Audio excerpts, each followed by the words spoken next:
ازيكم عاملين ايه؟ يا رب تكونوا بخير ان شاء الله. اللهم صل وسلم وبارك على سيدنا محمد، صلاة تفرج بها الهم وتزيح بها الغم وتسدد بها الدين وتحقق بها الآمال. اللهم امين يا رب العالمين. طبعا النهارده هنعمل مع بعضينا اهو السبانخ. تمام، عايزه اوريكم بقى الطريقه اللي انا بعمل بيها. بجد جربوها هتعجبكم جدا وفيها تكات كده برضو. يا طبعًا يعني أنتم عارفين أمهاتنا زمان كده كانوا بيعملوا حاجات كده بجد والله العظيم مهما رُحنا والّا جينا والّا عملنا برضه بنرجع لأكلهم وحركاتهم وتكاتهم دي. تمام. إحنا هنا أنا كنت جايبة كيلو سبانخ، قطعتها كده زي ما أنتم شايفين، حاطة معاها واحدة شبت، يعني حزمة شبت وحزمة كزبرة. تمام. خدت حزمة الكزبرة، خدت منها كده حوالي حبة كده حلوين زي ما أنتم شايفين كده اللي هُم في الطبق دول، خليتهم كده على جنب، وقطعت بقية الحزمة في السبانخ وأنا باقطعها. هاسيبها كده على جنب عشان خاطر إيه، يعني هاحطها كده تاني، بس اصبروا بقى هاوريكم يعني إيه الخطوات. أنا قطعت بصلاية ومقطعاها كده زي ما أنتم شايفين وحطيتها على السمنة. هاخلي البصلاية بتاعتي تدبل شوية كده، مش عايزاها برضه تتحمر، أنا هاخليها بس تدبل زي ما أنتم شايفين برضه. وهاروح ضايفة معلقة التوم ديّة، برضه ريحتها تطلع معايا. أول بس كده ما ريحة التومة يعني أنا عايزة كل الحاجات دي أول ما الريحة بتاعتها تطلع هابدأ إن أنا إيه أحط كل حاجة. جربوها بالطريقة دي بجد هتعجبكم جدًا. طبعًا أنا حطيت هنا مع التومة، يعني بعد ما حسيت كده إن الريحة ابتدت أهي تطلع معايا، رُحت حاطة كزبرة ناشفة، وبعد كده رُحت حاطة الكزبرة الخضرا. شموا بقى الروايح بقى اللي بتطلع ديّة، عايزة أقول لكم بتبقى تحفة. بس برضه هاستنى لغاية ما ريحة الكزبرة تطلع وريحة الكزبرة الخضرا تطلع برضه معايا. هاروح ضايفة الطماطم طبعًا السبانخ ما بتحبش طماطم كتير لإنها بتبقى طبعًا يعني بتلاقوها كده بتحمي كده، بتبقى صعبة يعني ما بنحطلهاش طماطم كتير، هُم حبة الطماطم دول بيبقوا حلوين جدًا. باحط واحدة المرقة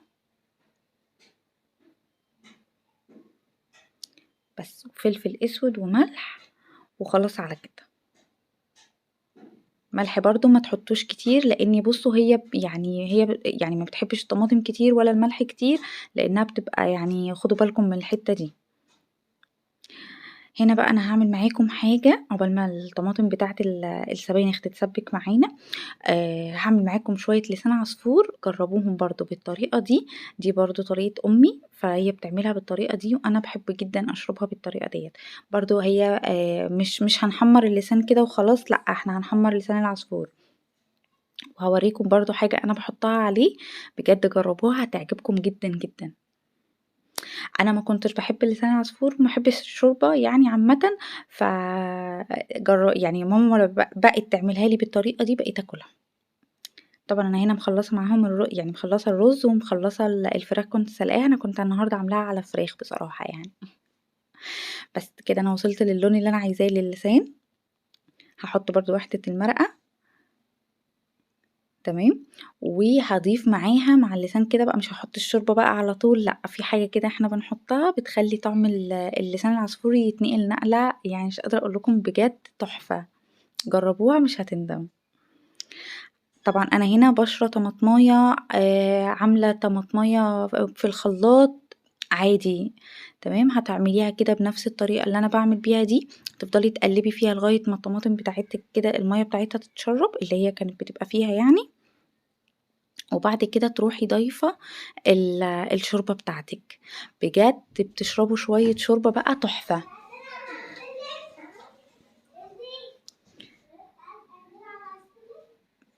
بس بُصّوا بتقعدوا تقلبوا كده لغاية ما تلاقوا الطماطماية كده اللي كان يعني الطماطم بيبقى فيها مَيّة تلاقوها اتشربت كده والسمنة برضه ابتدت تظهر كده، كده عشان ما يبقاش طعم الطماطم ني في الشوربة، لازم تخلّوا الخطوة دي يعني توصل للي أنا باوريه لكم ده. تروحوا حاطين بقى الشوربة وهي بالضبط، بالضبط غلوتين وتطفوا عليها.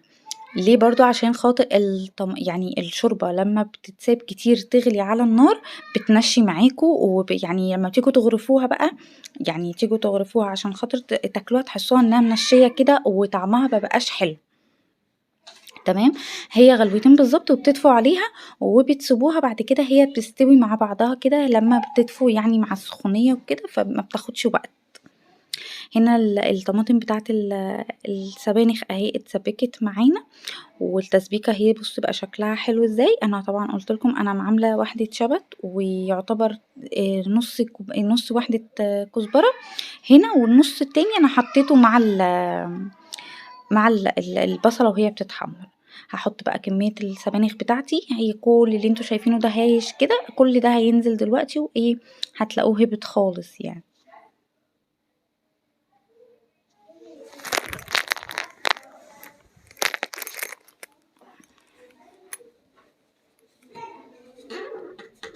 بس هغطي عليها كده زي ما انتوا هتشوفوا، انا هغطيها وهم بالظبط 5 دقايق، وهروح معرية الغطا، هتلاقوا الموضوع هبط خالص يعني. هي بتهبط بسرعة قوي قوي، بتبقى هايشة بس كده وتحسوا انها كتيرة، بعد كده بتلاقوا الموضوع معاكم بقى عادي يعني في الحل.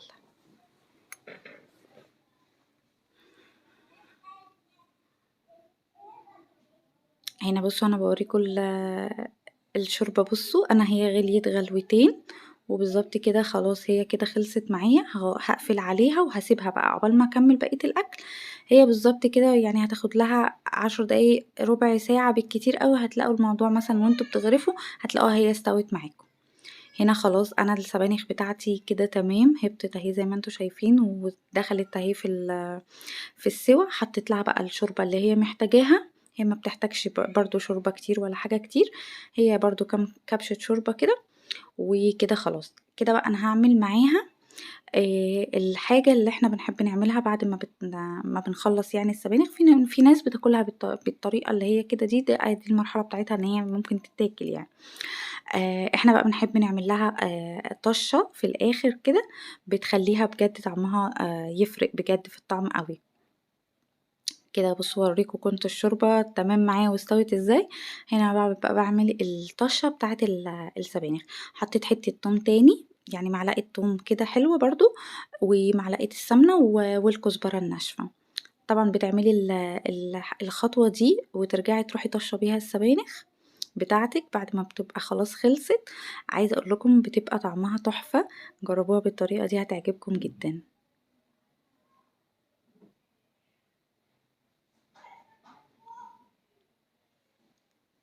بصوا هي كده خلاص، حطينا الطشة بتاعتنا وكده هي بقت جاهزة على الأكل، وبألف هنا وشفا للي هيجربها إن شاء الله، هتطلع إن شاء الله أحلى من بتاعتي كمان.